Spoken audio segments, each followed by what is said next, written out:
Are the New York Knicks planning on having Julius Randle play at the 5, be their center in certain situations this year? Ian Begley talked about it in one of his recent mailbags. We'll unpack his quotes around the corner. But first, I just want to say thank you to everybody that has subscribed to New York Knicks Now by Chat Sports. We crossed over 52,000 subscribers yesterday. That is an amazing accomplishment. And I just want to say thank you to everybody that makes this show a part of their regular day and just shows love, because that's awesome.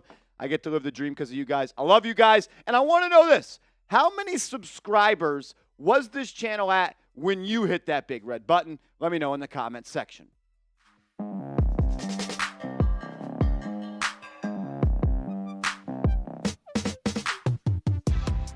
You're watching Knicks Now by Chat Sports. I am your host, Marshall Green. Let's dive into it. Ian Begley of SNY, one of the best beat reporters that cover this team, check him out, says this: Randle should get minutes as the second unit center. He was answering a fan's question in a mailbag, and I thought this was very interesting. This was the full quote from Ian. If the Knicks go into the season with the current roster, Randle should get some minutes as the second unit center. If I had to guess, he would accept that role. Randle would obviously space the floor well as a center. The question would be on the other end of the floor. Could the second unit play adequate defense with Randle at center? If the Knicks go into training camp or preseason with the current roster, I assume we'd see Randle at center in some preseason games. And this is something that I've been asked about a couple of times, and I've talked about it with Patrick Seaman and other people that work on the channel here, is we would love to see Julius Randle play some center at times. I don't want to see it all the time, though, because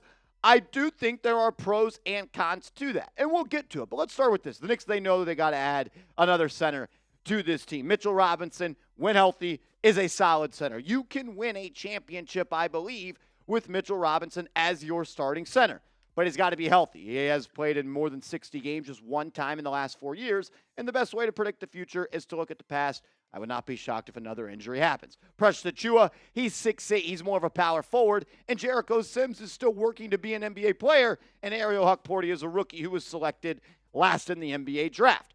On the other hand, I would love to see a lineup like this close games at times, because the offense, the skill, the team continuity here is awesome. You run out Jalen Brunson, Mikal Bridges. I put Josh Hart in here over Dante DiVincenzo because I believe if Tom Thibodeau is going to sacrifice size, rebounding, and defense via putting Randle at center, he's going to want to add someone that brings that, and that is Josh Hart over DiVincenzo. Could see him in this lineup, but I think Hart brings a little bit of toughness and defense and rebounding as well, with OG at the 4 and Randle at the 5. A lot of space, a lot of talent, a lot of buckets. That type of roster, that type of 5 on the court can challenge a team like the Boston Celtics when they put Al Horford at the 5 if Kristaps Porzingis is not playing. And you can go toe-to-toe, and you can match up with every single one of those players. But my biggest concern is, can Julius Randle handle playing center? There's a lot of things that go into that. That's a larger workload in the sense of a lot more responsibility in a Tom Thibodeau system. And is a 66-year-old Tom Thibodeau going to change the way that he thinks the game?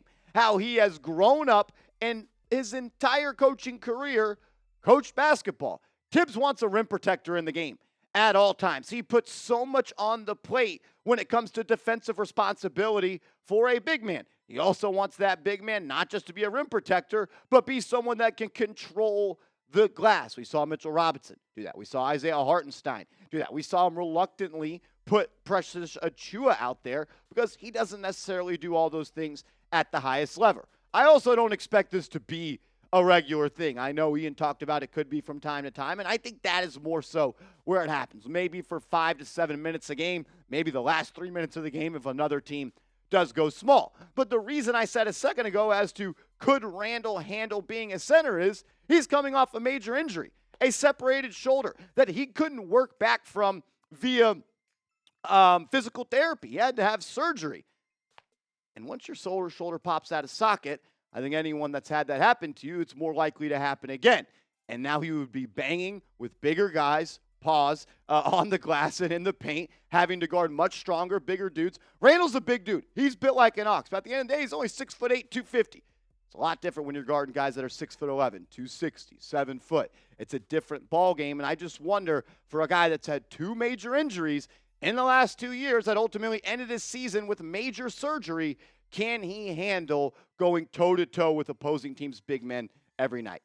I don't know. What do you think? Should Julius Randle run the 5? Not starting. We're not talking about starting. We're talking about from time to time, playing with that second unit, like Begley mentioned, and maybe closing games as well. Should the Knicks run Randle at the 5 and go small, play a little modern-day hoops? Let me know your thoughts in the comments section.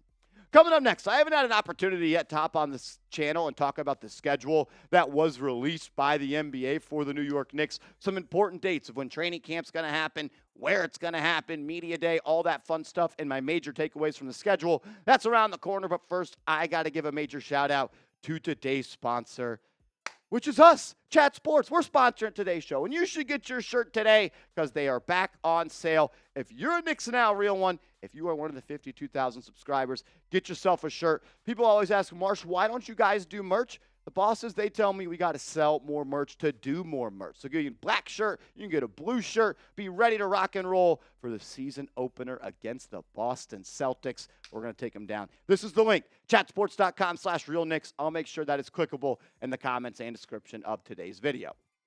All righty, September 30th, Media Day. We are about a month away from Media Day, which is really the opener of the season. That's where things get kicked off. It will be here before you know it. I promise, and I cannot wait. Then you're going to have training camp in Charleston. Tom Thibodeau has talked about time and time again how he likes to get away from New York and go do training camp somewhere else. I think it's good for team bonding, and I agree. Gives me some Remember the Titans type feels going away for training camp, but the Knicks will be doing it in Charleston again this year. Then the preseason, right around the corner. Preseason opener at the Charlotte Hornets on October 6th. And then just 16 days later, the games count.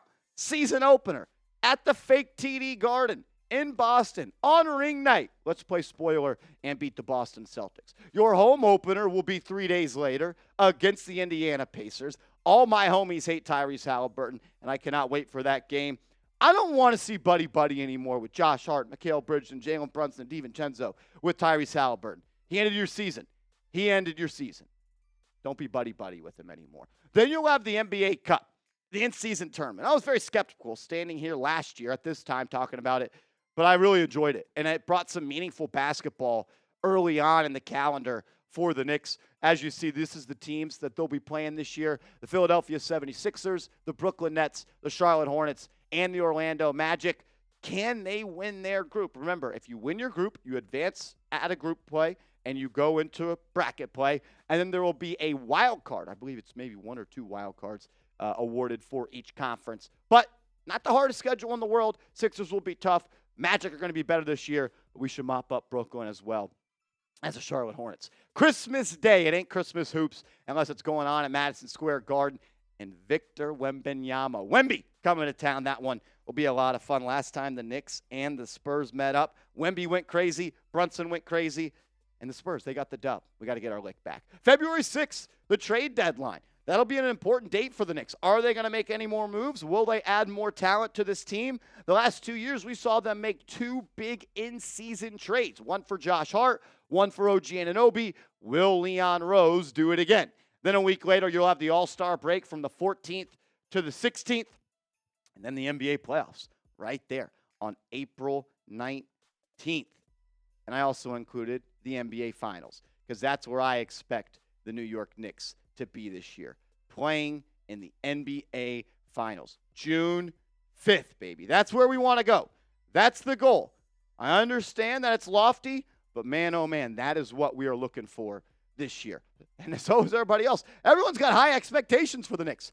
34 of the 82 games this year are going to be on national TV. I lumped in the NBA TV games into that because that's national TV. Some people don't. I will. But 34 of your 82 games will be on national TV. You also got 15 back-to-back games. Luckily for the Knicks, though, the team that they play on the second half of that back-to-back, not really all that tough. Let's run through these. Chicago, Washington, Chicago, Detroit, Brooklyn. Those are all winnable. Toronto, winnable. Atlanta, winnable. All these games are winnable. We're the New York Knicks, baby. Cleveland will be tough. Clippers is easy. this year. I don't think they're going to be very good. The Charlotte Hornets are easy. Clippers again on a back-to-back. Then Donovan Mitchell 2 times on a back-to-back. And the Phoenix Suns. So luckily, you kind of got blessed on these second half of the back-to-backs with games that are very winnable for the Knicks more often than not. I'm pumped up, man. Season's almost here. We're less than a month away, I think, from the first preseason game, or less than a month away from a month away from media day, month and a half away from the preseason, and about 2 months away from the regular season. The odds makers out west in Las Vegas, they've got the Knicks win total at 53.5 wins this year. Over, under, let me know your thoughts. I'm going over. I really am. I think this team can win 55, 56, 57 games if they stay healthy. Please, to the basketball gods, bless the New York Knicks just one time with injuries. I don't want to see Robinson hurt, Randle hurt, OG hurt, Hart hurt, Brunson hurt, Bogdanovich hurt, everyone hurt. I don't want to do that. We had enough injuries last year for a decade. Keep us healthy, and let's go toe-to-toe with everybody in the Eastern Conference. Shout out to everybody that always makes Knicks Now a part of their day. If you haven't yet, please hit me up on social media. Trying to grow my platforms over there. @MarshallGreen_ is the handle on both. And let's go Knicks.